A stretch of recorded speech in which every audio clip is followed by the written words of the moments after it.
दोस्तों, हमारे भारत की शान, हमें टेक्नोलॉजी में एडवांस बनाने वाली ऑर्गेनाइजेशन इसरो ने नया लॉन्च पोर्ट बेसिकली लॉन्च कर दिया है।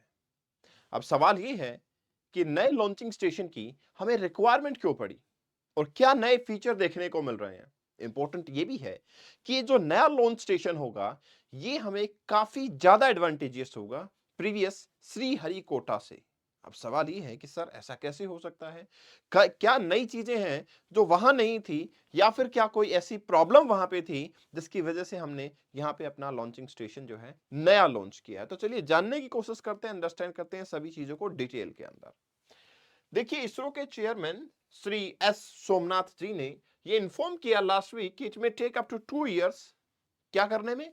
To complete the construction at this site, कि नया जो आपका स्टेशन बनाया जाएगा उसको कंस्ट्रक्ट करने में 2 साल लग जाएंगे। सबसे पहला सवाल कि नया स्टेशन कहां पे बनाया जा रहा है?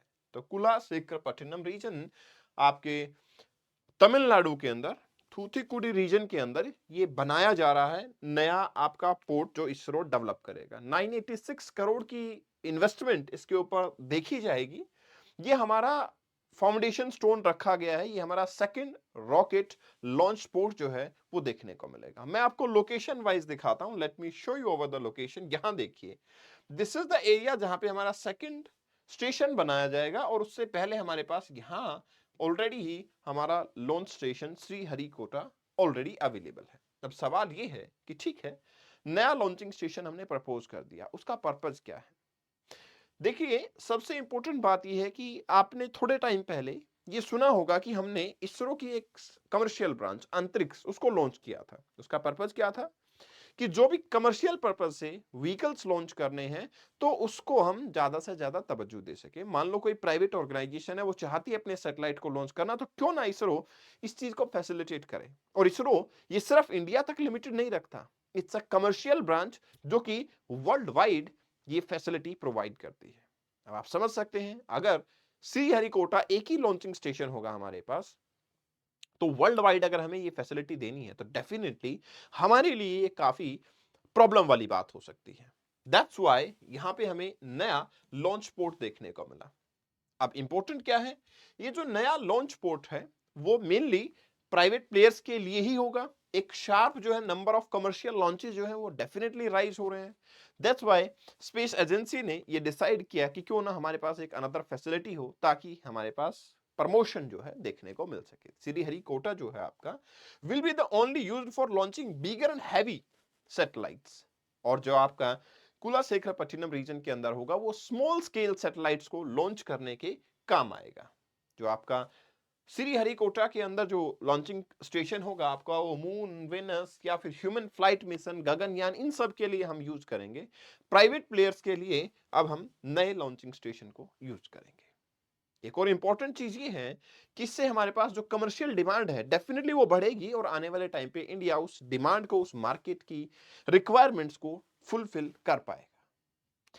सवाल ये कि why the launch pad is in Tamil Nadu. मतलब पहले जो आपका लोकेशन था वो कुछ अलग था, आंध्रा के टाइप में, मतलब आपके बॉर्डर पे आंध्र प्रदेश के अंदर देखने को मिलता था, सदर्न आंध्रा में। अब आपका तमिलनाडु के बिल्कुल एंड पॉइंट पे इसको लोकेशन को क्यों चूज किया गया, इसके क्या फायदे होंगे? सबसे पहला सवाल ये आ जाता है। देखिए, अगर मैं इसके बेनिफिट की बात करूं लोकेशन की, तो पहले क्या हुआ करता था, जब भी कोई आपका सैटेलाइट लॉन्च होता है, यहां से देखिए, तो पहले इस सैटेलाइट को ईस्ट की तरफ जाना पड़ता था, ताकि ये श्रीलंका को अवॉइड कर सके, और फिर एक ट्रेजेक्टरी बना के ये पोलवर्ड मोशन अपना स्टार्ट करता था, क्योंकि इसके बाद कोई कंट्री यहां नजर नहीं आती थी। हो सकता है कई बार जब हम अपने मिशन को लॉन्च करते हैं तो वो मिशन अनसक्सेसफुल हो जाए, ऐसा ना हो कि सैटेलाइट डेब्रिस श्रीलंका पे गिरे। दैट्स व्हाई उनको एक ट्रेजेक्ट्रिकल पाथ जो है वो लेना पड़ता था। अब ट्रेजेक्ट्री पाथ से क्या ही फर्क पड़ता है? नहीं, ऐसा नहीं।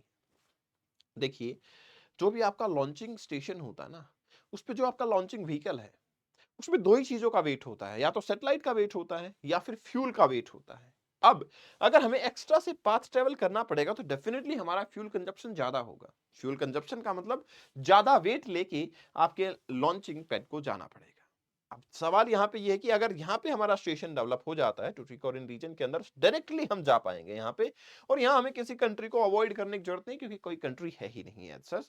दैट्स व्हाई एक स्ट्रेट फॉरवर्ड जर्नी जो है हमारी वो स्टार्ट हो पाएगी। It will save a lot of fuel, और फ्यूल सेव होने के साथ साथ में होगा कि हम अपने सैटेलाइट का वेट बढ़ा सकते हैं। तो लाइट वेट सैटेलाइट्स को हम यहाँ से लॉन्च करने वाले हैं, नंबर ऑफ सैटेलाइट बढ़ जाएंगे, स्मॉल सैटेलाइट लॉन्च व्हीकल यहाँ पे देखने को मिल जाएंगे। बट ये लोकेशन क्यों चूज की गई है, उसका सिंपल सा कारण है कि हम श्रीलंका को अवॉइड जो करते थे, अब वो अवॉइड करने की जरूरत नहीं पड़ेगी। जो ट्रेजेक्टरी पाथ हम फॉलो करते थे आपके श्रीहरिकोटा से, वो ट्रेजेक्टरी पाथ अब हमें यहां से फॉलो नहीं करने की जरूरत है। दूसरी इंपॉर्टेंट चीज क्या होती है, देखिए कोरियोलिस फोर्स की अर्थ जब आपकी वेस्ट टू ईस्ट घूमती है तो डेफिनेटली जब भी सैटेलाइट लॉन्च करेंगे तो उसके ऊपर कोरियोलिस इंपैक्ट आता है।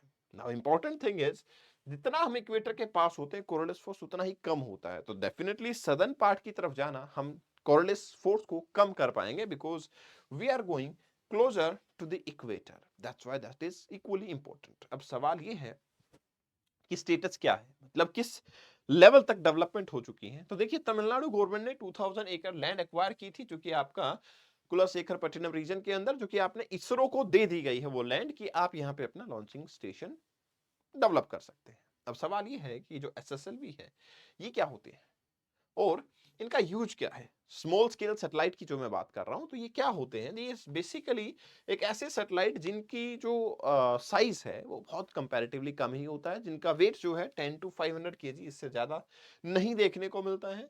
इनकी लेंथ 34 मीटर इन लेंथ और अराउंड 120 टन के आसपास का वेट जो है देखने को मिलता है, जो कि आपके क्या है 3 स्टेज लॉन्च व्हीकल होते हैं, ठीक है ना। लाइट वेट होते हैं, बहुत ज्यादा हैवी ये देखने को नहीं मिलते हैं, ठीक है ना। 3 स्टेज लॉन्च व्हीकल इसके अंदर देखने को मिलता है। अब सवाल ये है कि अगर मैं इनके साइज और वेट की बात करूं तो हम इनको नैनो, मिनी, माइक्रो सैटेलाइट की कैटेगरी में डिवाइड कर सकते हैं। लो ऑन कॉस्ट होते हैं, दैट्स व्हाई आपके प्राइवेट जो ऑर्गेनाइजेशंस है वो भी अपने सैटेलाइट को लॉन्च करवाती हैं। प्रीवियसली सैटेलाइट की जो आपका प्रोजेक्ट है, they will even build by the college students, private players and so on, but उनका लॉन्चिंग का कोई पैटर्न नहीं हुआ करता था, जो कि यहाँ पे इनको फैसिलिटेट करवा दिया जाएगा। नाउ श्रीहरिकोटा के अंदर हमारे पास जो स्टेशन है उसका फिर क्या यूटिलिटी होगी, उसके क्या फीचर्स देखने को मिलते हैं। तो मेनली यहाँ पे 2 कॉम्प्लेक्स लॉन्च किए जाते हैं। कौन से PSLV, polar satellite launch vehicle, और geosynchronous space launch vehicle, GSLV। जो हमारे पास geosynchronous satellite launch vehicle है उस MK3, उनको हम LVM के नाम से एब्रीवेट करते हैं। तो ये हमारे पास पोलर सैटेलाइट या फिर आपके जियो सिंक्रोनस सैटेलाइट जो है वो यहां से लॉन्च किए जाएंगे, या फिर हमारे पास कोई मैन मिशन है वो यहां से लॉन्च किया जाएगा। लेकिन अगर कोई प्राइवेट है या फिर कोई स्मॉल स्केल लेवल का सैटेलाइट है तो फिर उसको हम नए लॉन्च पोर्ट से लॉन्च कर देंगे। So it's a great achievement for ISRO. और आप ये देख सकते हैं कि इसरो अकेला ही ऐसा ऑर्गेनाइजेशन है ऑल ओवर द वर्ल्ड जो कि आपके कमर्शलाइजेशन ऑफ स्पेस स्टेशन, मतलब लॉन्चिंग स्टेशन के बारे में बात कर रहा है और इस मार्केट को कैप्चर करने की कोशिश कर रहा है। कोशिश करने के साथ साथ मैं एक और चीज मैं बताना चाहूंगा, इसरो मात्र एक ऐसी ऑर्गेनाइजेशन है वर्ल्ड में जो कि सबसे लोवेस्ट प्राइस के ऊपर लॉन्च करता है सैटेलाइट्स को। दैट्स व्हाई आपके कहीं की भी प्राइवेट ऑर्गेनाइजेशन हो, दे ऑलवेज फेवर कि इसरो से ही लॉन्च करवाना चाहिए। ये कुछ वैसा ही होगा जैसे इंडिया ने अपना एक्सपेंशन मेडिकल इंडस्ट्री में किया था कि qualitative plus affordable medical industry हमें या इंडिया में देखने को मिली। ऑन द सेम पैटर्न हमारे पास लॉन्चिंग सिस्टम होगा सैटेलाइट्स का, क्वालिटेटिव एज वेल एज एक अफोर्डेबल प्राइस इंडिया में देखने को मिलेगा। आपको क्या लगता है इंडिया की इकोनॉमी को, इंडिया के स्ट्रेटेजिकल इंपॉर्टेंस को कितना बूस्ट इससे मिल सकता है। सेशन की PDF को आप कपिल भारद्वाज फॉर यू से डाउनलोड कर सकते हैं। This is my insta handle, आप मुझे यहाँ फॉलो कर सकते हैं। Thanks a lot, take care, bye bye.